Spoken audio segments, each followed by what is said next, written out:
We're here. Wow, good start. We're here at Springfield Speedway, Raceway. Not exactly sure if it's Raceway or Speedway, but we're here at Springfield nonetheless for the Supreme All Dirt Slugfest Mobil 125.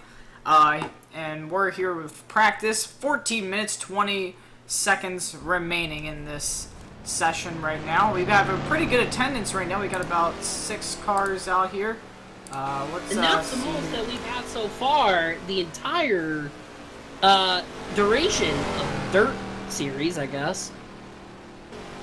And again, looks like we don't have a couple of schemes for some people, but I mean that's not too different. We got Phil Parker here in the 78 running up against the pit wall. Not sure why, but we have the 23 here of RJ Cherry making his first appearance in his own series. He does own the Dirt Series here. As you see him fly down the front stretch. Johnny Gardner in the number 8, also on the same team. Never mind, actually. Not on the same team, but Johnny Gardner there in the number 8. And those are the only 2 out on the track right now. We also have the 68 of David Alvarez, who was in the main NASCAR Series race, who finished 5th after an unfortunate crash just an hour or so ago. We also have the number 9 of Cameron Reichenbach. And like we also said, Phil Parker in the 78. We also have the 00 of Travis Rowland as well. So it should be a pretty good race here with all of these people out here as the number 8 of Johnny Gardner blows an engine. But Sean, we got more people here than we had the last few weeks. I think that it's going to be a pretty exciting race. Yeah, it'll be very exciting, definitely, Jimmy, especially with Travis Rowland being a late entry. He was a Provo, but finally he actually changed his mind, and now he's coming in the race. So yes, we have 6 cars on tap, and it's definitely going to be exciting to see all 6 drivers fight it out for the top to see who could beat the Springfield Mile here on the Illinois State Fairgrounds. And it looks like Travis still doesn't have his scheme for dirt ready. It still has that stock 00 that he doesn't like, but I mean a 00 is better than no 00 for him, I guess. Yeah, because of things called life, Jimmy, unfortunately. Life can be a bit. That's alright. Yeah, life can be pretty tough. So. Yeah. The no scheme life. Yeah, but we're watching this right now. We're seeing the number 8 out on track, Johnny Gardner. Johnny Gardner was also in the main NASCAR Series race, who finished 3rd. RJ Cherry, who hasn't been on track for any series this weekend yet. I don't think he was there for NASCAR Classic Cup Series either. You see him there in the 23. Don't have a scheme on him for just yet. So you just see this green car, but at least you can see the 23 on the side, so it's not like last race where we had 2 people we didn't have a scheme for, and we just like had to only go by colors instead of numbers to figure out who they were. I feel like you're going to repeat that a lot tonight, Jimmy. It's going to be no schemes, no schemes, no schemes, no schemes, no schemes. I feel like that's going to be the whole season for a lot of these. I think the only one that I have complete for everybody really is NASCAR Classic Cup Series, and I didn't even have yours on file for some reason. I downloaded the schemes and everything. It just didn't register for yesterday's race at Pepsi Super Speedway. And it was quite a shame, Jimmy, because it was a really nice tribute to that beautiful Pepsi scheme of Jeff Gordon way back when. And oh man, now I feel really bad I didn't have it. It was dubbed the Pepsi Shard scheme. Was that around like 2007 or so when you ran that? I believe, if I'm not mistaken, it was Talladega who ran that in 2004. Actually, it was either Talladega or Daytona. It was one of the plate tracks, I believe. In 2004, you say? Yes.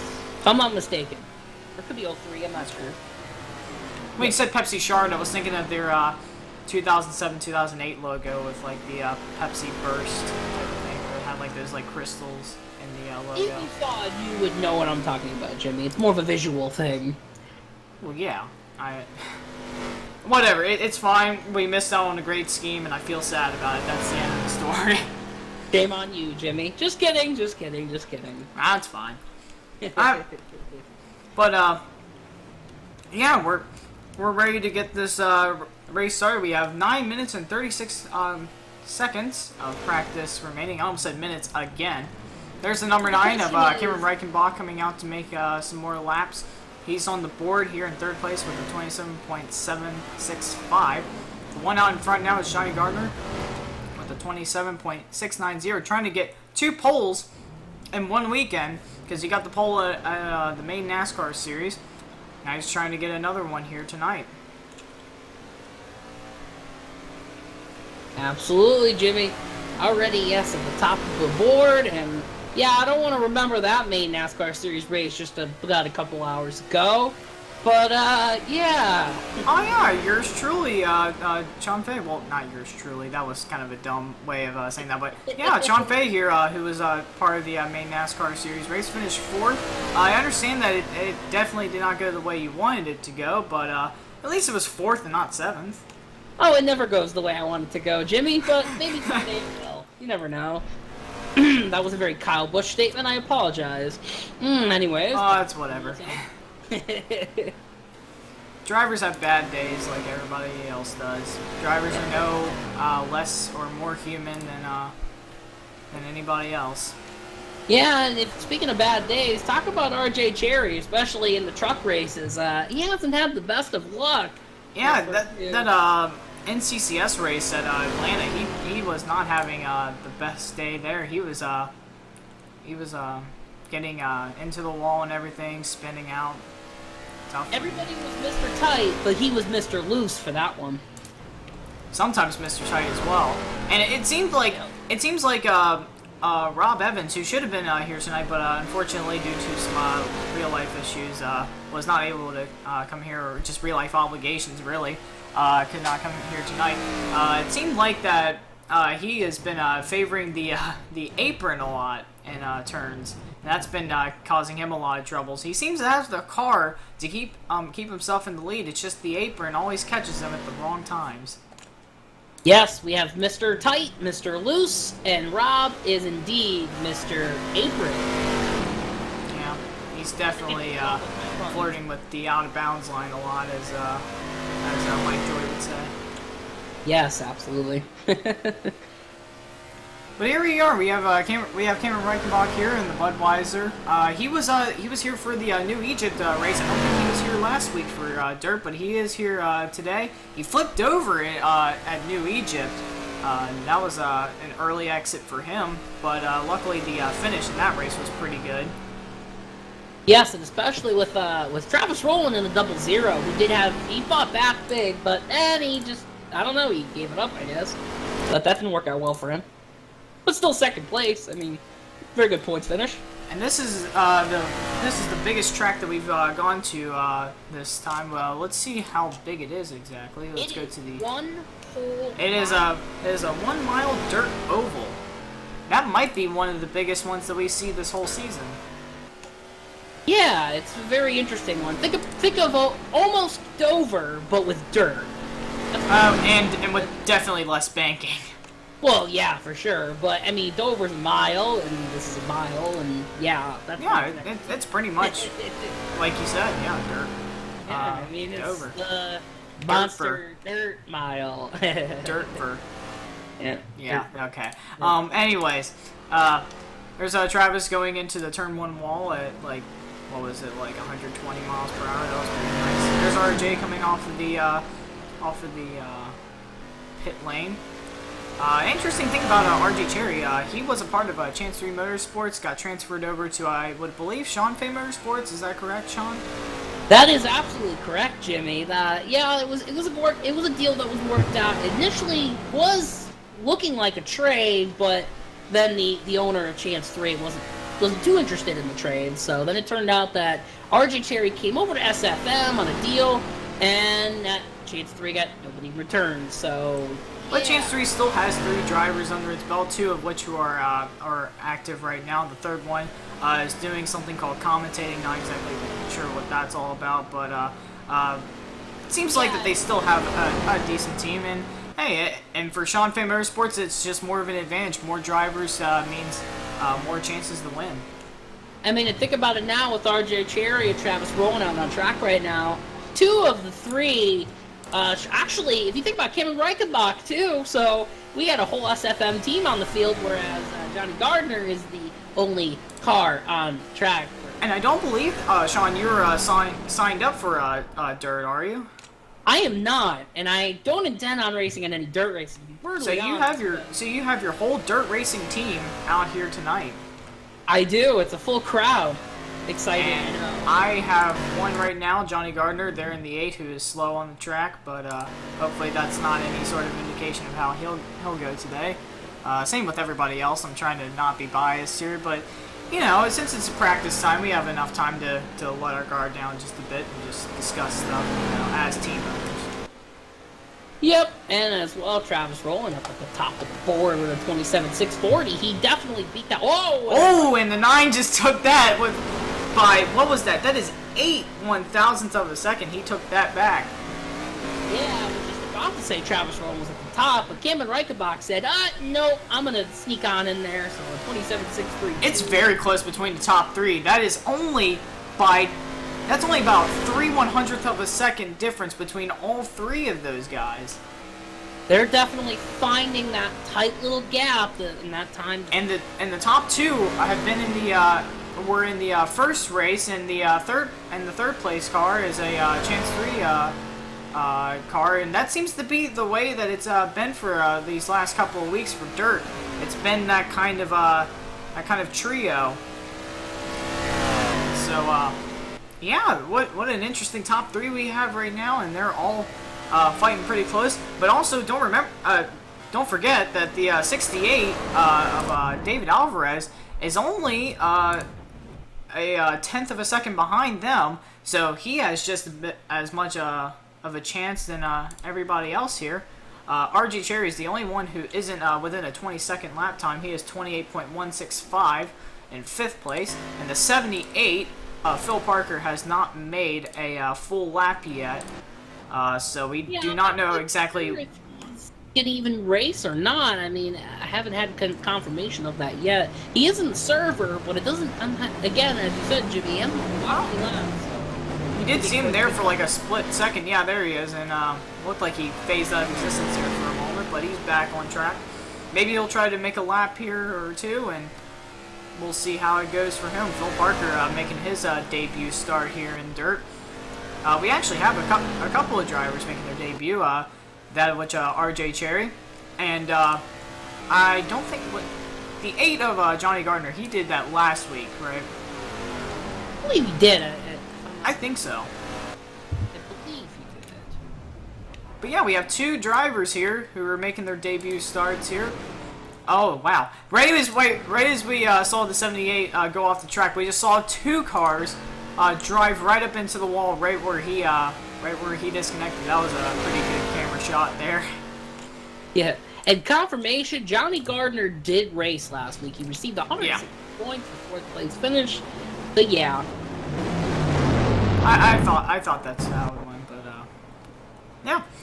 So, oh my goodness, there is chaos on pit road. That was the 78, the 9, and the 00 all stuck to each other in the pits.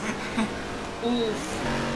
Well, it looks like they got it all sorted out and they're on track. There's David Alvarez, one that we haven't talked about pretty much all day today. He won the Texas race in the main NASCAR series last week. He's looking for a win tonight, of course, as everybody else is. He did have a chance of winning the race earlier today in main NASCAR series in Auto Club Speedway, but unfortunately with a crash with about 20 laps to go, with tightness issues and everything with the leader, ended up with him being nose first into the wall. Brought him to a 5th place finish, but looking for a little bit of redemption tonight there in the 68 Coca-Cola.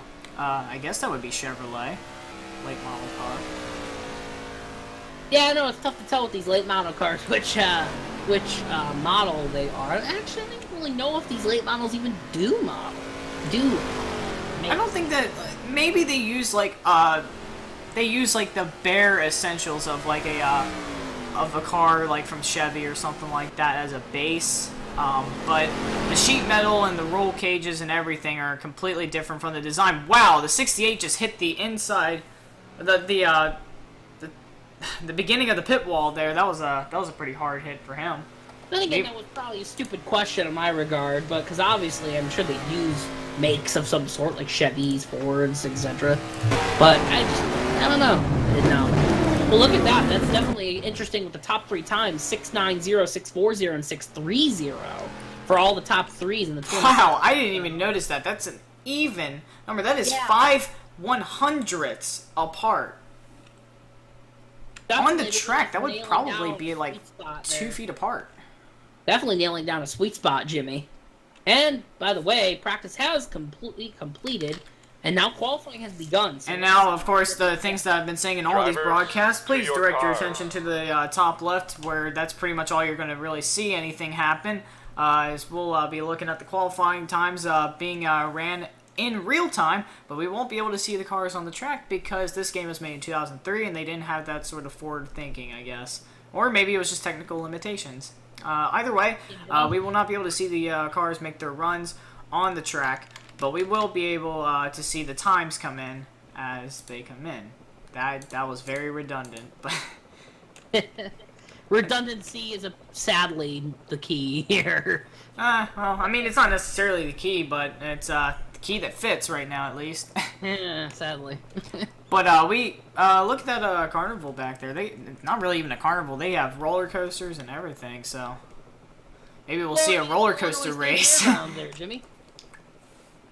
Well, I mean, we don't really have too much here other than looking up at the board as the first times come in. So I guess it just makes sense to just go off on little tangents like this during this time. But right now we have the number 8 Johnny Gardner in the top spot with the 27.758. Close behind is the 68 David Alvarez with the 27.767 as the times change. Travis rolling there, 27.814. And the 9 of Cameron Reichenbach and with a 28.4. Oh, and there we go. And Cameron Reichenbach went from 4th spot all the way to 1st with a 27.398, and he will probably be the pole sitter for this race. I think that will be Cameron Reichenbach there in the 9. Yep, I think at this point, yeah, it's pretty much confirmed. 27.398 gets Cameron Reichenbach in the number 9 to the top spot to lead this field for the Mobil 125. What a good lap that was, because he was in 4th when he started out. Maybe he messed up a little bit, got it recovered, and made that awesome lap. There, Jimmy. I mean, he probably had some sort of issue, but definitely came back around in that second lap. But I feel so bad for the 23 of RJ Cherry, still with a 20. Yeah, 1 second behind. Like my qualifying time from the main NASCAR series just a couple hours ago. And keep in mind, he is the owner of this series, so maybe he's not too concerned with racing and dirt. Maybe he's just concerned with doing the owner of stuff instead of racing. But I guess he wants to just get some sort of stuff out there before. I think he has bad luck, just like me. I mean, obviously, he's from what I hear from RJ, he definitely wants to be a competitive racer. It's the bad luck, and just like me, I mean, hey, I'm the league owner, so yeah. Well, all right, we're here with happy hour, and now it's time to go down towards the infield, and we'll get the invocation and the national anthem here, and then once we're done with that, we'll be able to get this race started. So let's go down trackside for the invocation.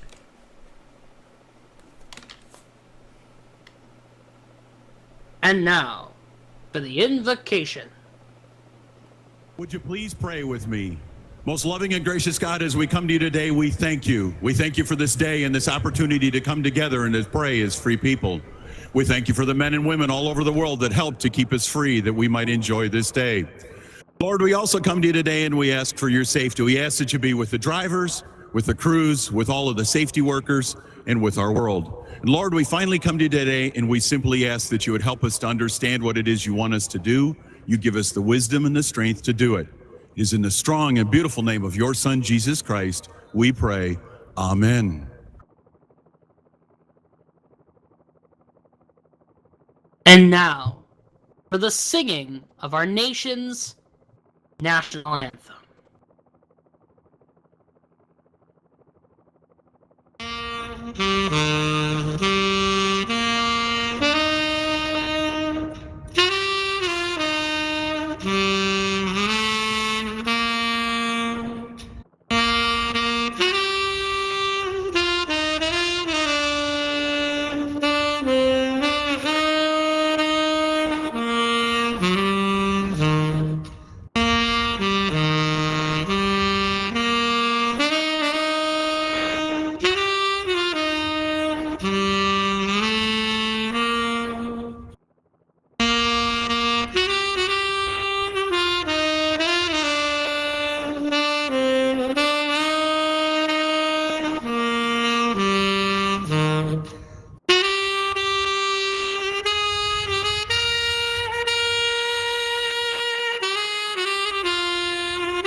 There it is, the invocation, the national anthem. In just about a minute and a half, we'll be able to go down for the race, and then a minute after that, we'll be able to get the most famous words in motorsports to get the engines fired up. And I know that I've been fawning over the national anthem there, but I think we discussed before. You said, Sean, that was a kid that actually did that saxophone, yeah. Right? Yes, that was, and that was actually a recording of the national anthem that was from earlier this year with the at Martinsville for the Monster Energy NASCAR Cup Series. That was by a gentleman by the name of Ted Alt of the Virginia Tech Department of Music. Obviously, you could find that on NASCAR's YouTube page, and as always, you can always find on each of our videos on our YouTube page for Rubbin Racing Motorsports. You can find each clip that we use for our invocations and national anthems. That way you can go look at it for yourself. So, yeah, Ted Alt definitely rocked the saxophone with that national anthem rendition there. I don't know. I just really like jazz in general, and just the way that he did that rendition is just really good. I really like that. I know that it seems like I'm fanboying over something that's a little minute, but, you know, it's pretty cool. To me, at least. Something tells me you secretly play the saxophone there, Jimmy. Oh, no, I play drums. Ah, drums. I don't know, I've always loved saxophone, just in anything. Honestly, I think that's what the Star Wars soundtrack was missing. They need more saxophones. Less trumpets. There you go. There you go. Alright, we're about to get a happy hour done here. And we'll be getting into the race, and that's when we'll go over the race analysis. We'll be looking at the temperature and everything. Of course, we can't gauge it right now because it will change as we get into race day. And we'll look over those details as they come in. Alright, so we're 2 seconds away. And the session should be up. And now the session complete time, of course. The NR2003 is very weird with that kind of stuff. It often likes to fool with your timing. And here we go. We're at a start sequence. We'll be getting drivers to your cars. We'll be getting the command here in just about 48 seconds. Looking here, we're at Springfield, well, Illinois State Fair, I guess. Illinois State Fairgrounds, but whatever. It is the Springfield Mile at the Illinois State Fairgrounds, we could call it. 1 mile dirt oval. The weather today is clear at 59 degrees Fahrenheit with a wind from the south at 9 miles per hour. And now we're going to look down here at trackside, look at the cars as they come in, as they grid. There you see our pole sitter, Cameron Reichenbach there. And we're just a couple of seconds away, and now it's time to give the command to get the engines fired up. Drivers, start your engines!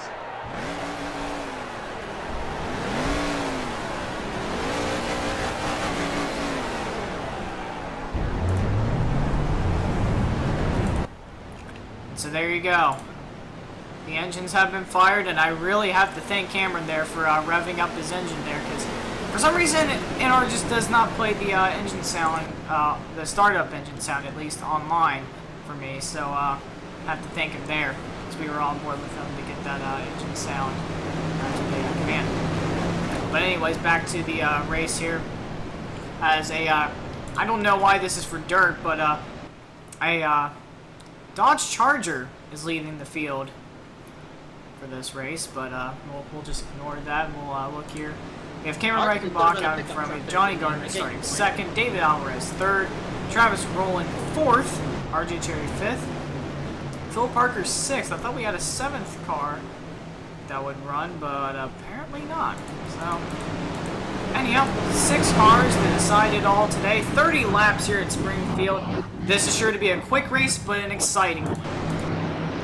Let's see what happens here, boys and girls. Boogity, boogity, boogity! Let's go short track racing, boys!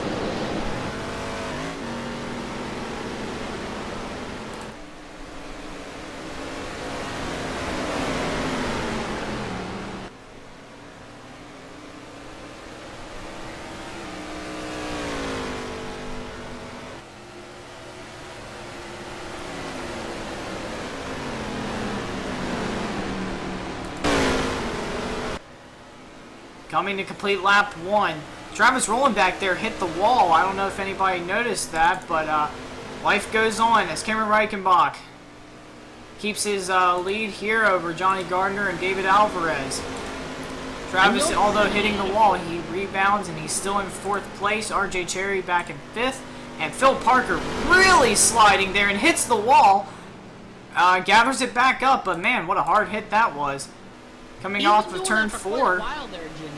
I noticed it seems like he was always hugging that wall for the past couple of laps there. That seemed one of the things I noticed when they came around for the first lap. A lot of those guys were hugging the inside wall, and I guess because this is not a very this isn't like a draft-oriented track. This is very small. Aero doesn't necessarily matter in this case. They have to hug the inside as close as they can to get the fastest way around this track. So I guess it is necessary, but they are definitely getting pretty close there.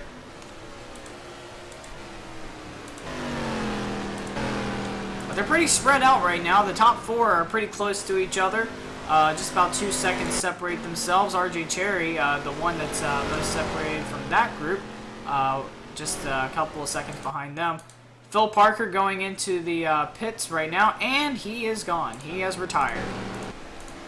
So very short appearance for Philip Parker there in the 78. I guess you could call that a start and park. Definitely. I mean, if you look at it that way, I guess. I don't think that he was looking at it from that perspective. Maybe his car just wasn't as good as he intended it to, and he decided to pull it in because no real point. I guess he was thinking, well, if I'm gonna get 6th, I might as well just retire because. But unfortunate for him. Number 8 of Johnny Gardner is ever so slightly closing in on that lead. As you see him go down the backstretch, he just hit the wall, of course. Right when I say stuff, here we go. always The has to jinx it. on the 68, trying to. They're both too wide going into turn 3, and 68 is definitely trying to. And the 00, I think, past the 68 there. Definitely they're battling out for 4th place. Oh man, that was a close block there by the 00, or at least like trying to come up. And that allows the 68 to try to do the crossover move here going into turn 1 and 2. Down the back stretch, 00 has a slight bit of advantage, but the 68 has the inside line, which is the preferred line around this track. Let's go on board. As you go through turn 3 and 4, the 00 tries to pull on the outside. Coming off the turn, they are still side by side. But it looks like the 68 will have the advantage going down into turn 1 here, and he will get third place. David Alvarez to P3. Travis rolling up into fourth position. That was a good battle. We could definitely have another one of those here soon. Johnny Gardner. It doesn't look like he's closing in much. It looks like he's starting to lose a little bit there.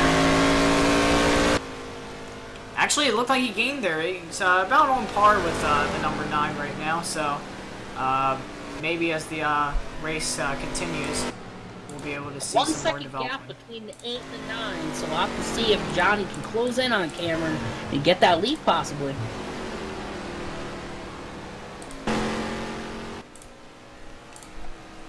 Coming down the front stretch now, Cameron Reichenbach still out in front, and his lead is still about 1 second in front of the number 8. Looks like he's getting a little high there going through the corners. Maybe his car is tightening up a little bit there. And that allowed the 8 to pull up pretty well on him going through the backstretch. Yes, that's a possibility, but David Alvarez is already up in third. He must have passed the 00, but 00's looking to knock on that door again. There we go. Possibly, and it looks like he's not going to be able to pass him, but he still isn't out of question. He could potentially get that pass and keep it there. Yeah, he dug into that corner there trying to get the entry. Oh, and he gets a good exit there. He might have him here going down the backstretch, side by side.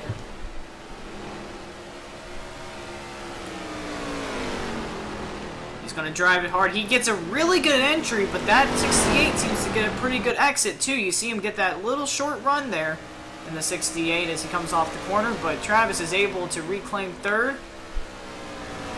But the battle is probably not over yet. Right now, as the battle for the lead continues slowly, Johnny Gardner, the number 8, inching close to the leader. He's just a little under a second now. We'll see if he pulls up or falls behind here as they come across the line once again. Looks like he slipped back just a bit, but not by too much. He hugs that wall, which is the one thing that is concerning me about these drivers, is that they really get close to that wall. Either they get too close to the wall or they get too far away from it. It was one of the things I was noticing from Reichenbach. He was getting a little... Yeah, you see how he's not exactly like planted down on the inside. He's sort of running a middle groove there, but apparently it's working out for him because he still is having a 1 second lead over the number 8. And it might be... Ooh, yeah! He might have heard me there and tried to give me the idea to stay on the inside. Got a little too close there, but I think Johnny hit the wall coming off of turn 2, so I don't think it really mattered. Yeah, we'll have to look back on the replay there, I believe. I'm not sure if there was contact, but it is very interesting that he let up a little bit there. There was no contact with the wall. Oh, yeah, Johnny hit the wall too, so it did not matter that the 9 slipped up. Alright. And they still are 1 second away from each other. That just allowed the 3rd and 4th place cars to make their way up. We're just approaching halfway here, and we knew it was going to be a short race, but it's already been a pretty eventful one, as the leaders are still a second away from each other, even after both of them almost wrecking out. And so unless something happens to Reichenbach here, it's pretty much looking like the 9. If he just keeps himself consistent, he might just have this thing. I've been noticing too the 00 Travis Rowland already gained about 2 seconds to Johnny in second, so the question that's something I didn't even notice. Further and further there, and maybe he passes Johnny in the 8. That's a big question. And we could have a caution, definitely. We haven't factored that in. Ooh, Johnny hits the wall there, coming off of turn 2 once again. It seems like that's one of his bad turns there. He keeps on getting up into the wall. Cameron keeps his lead. So we're going to go high above here. Not sure exactly why a helicopter would be here at a dirt track, but there is one. And so we're going to look high above here as the 9 makes his rounds. Johnny Gardner following behind, almost about 2 seconds behind now after getting up into the wall. He might do it again here, and he does. That car tightening up on Johnny. Travis Rowland there in the third place. You see him there. David Alvarez about 3 seconds behind him. And RJ who is in position to get lapped here by Cameron Reichenbach in probably just a lap or two. Yeah, another tough break for the 23 of RJ Cherry. Just, it seems like he has bad luck wherever he goes on the track, sadly. Yeah, it just doesn't. I don't think that it's necessarily anything without like his setups are bad or anything. It's just that somehow something gets in the way with him, and I think that if he's able to turn his luck around, he actually will be able to get a few wins under his belt. Believe me, I know how he's feeling right now. And I'm sure a lot of drivers concur with that. Travis is pulled up here. He's in position to pass the number 8 there, which could mean another third-place finish for Johnny Gardner. But Travis Rowland looking here to get a second-place finish here after winning at Pepsi Super Speedway in the NASCAR Classic Cup Series. And if something happens to the number 9, he could probably be going for the win here. And the 23 of RJ Cherry has officially gone a lap down, so he's the first car that is a lap down here in the race. And I think those hits that Johnny's taking, I think is going to definitely take a big blow. It's going to get him to third place. Yeah, it just doesn't seem like turn 2. Exiting turn 2 is just his friend right now. And here comes the 00. The 00 has caught up to Johnny. So we'll try to make a run here. Oh, man, RJ hit the wall hard. It looked like he hit the wall hard there going into turn 1. Oh, and this is going to mess up the 00. He's going to have to make sure he doesn't hit him. Ooh. Oh, and he still has a run. The 00 has a run down the backstretch, looks down to the inside of the number 8. Tries to get underneath of him, and the 8 slips up. Travis Rowland becoming the closer here. He's already gained about 2 spots now. Hopefully the second place spot. Possibly. Looks like he's gonna do it. Maybe. I don't think he's gonna get him off this corner. Oh, maybe he will. Yep, he hit the wall, and there goes Travis into the lead. But will the 8 fight back? Correction, that's second. It's Cameron Reichenbach actually 4 seconds ahead of him. Yeah, it's hard to forget. You would want this to be the lead, so there would be a good battle for the win. But right now, it's Cameron's day right now in the number 9 Budweiser Chevrolet. Is that even a Chevrolet? I can't even tell. I think that's a Dodge. Just looking at the way the grill is shaped. Oh, and RJ Cherry into the wall on the backstretch there. Oh, that might be a caution. Is that a caution, though? Let's look for the lights here. No, the caution is not out. So I think we're clear on that deal. It looked to me like a tab out. Maybe he tapped out of the game or something. It was just a sudden veer into the wall. And yeah, it was very interesting to see from the 23 of RJ Cherry as we come to about 5 to go here at the Springfield Mile. Definitely a very short race indeed there, Jimmy. It's hard to believe that we're already coming to the end of the race with 30 laps. Well, I mean, these dirt races aren't necessarily meant to be the longest. Usually, even Saturday races aren't meant to be more than just like 30 minutes or so, because you usually have heat races before then that prelude to the actual race. But yeah, Cameron Reichenbach, this has pretty much been his day all race long, and here he comes down for 4 laps to go. I think he was pretty happy that there was no caution there, because I think that 00 has the car to pass that number 9. Oh, wow. Cameron got really loose there coming off a 2. He was able to recover it, though. You see those guys behind him, but there's just not enough time to catch up unless something happens to Cameron here. As he comes down for 3 laps to go.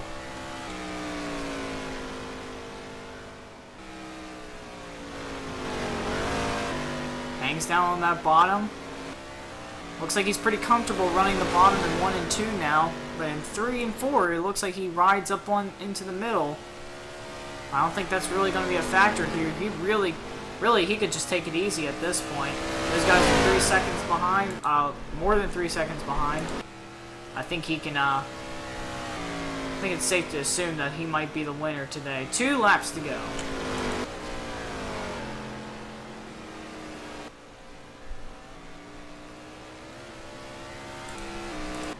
Travis Rowland, and only his I guess this would be third career start in dirt. He will he'll be in second place, and Johnny Gardner looks like he'll get another third place win this this racing weekend here. You got third in the main NASCAR Series race. The white flag is out as Cameron makes his way down the backstretch. Coming up on a lap car here. Hopefully everything's good with it. I don't think he'll be a factor. Coming off of turn 4. And Cameron Reichenbach comes down and will win at Springfield. And a good race to him.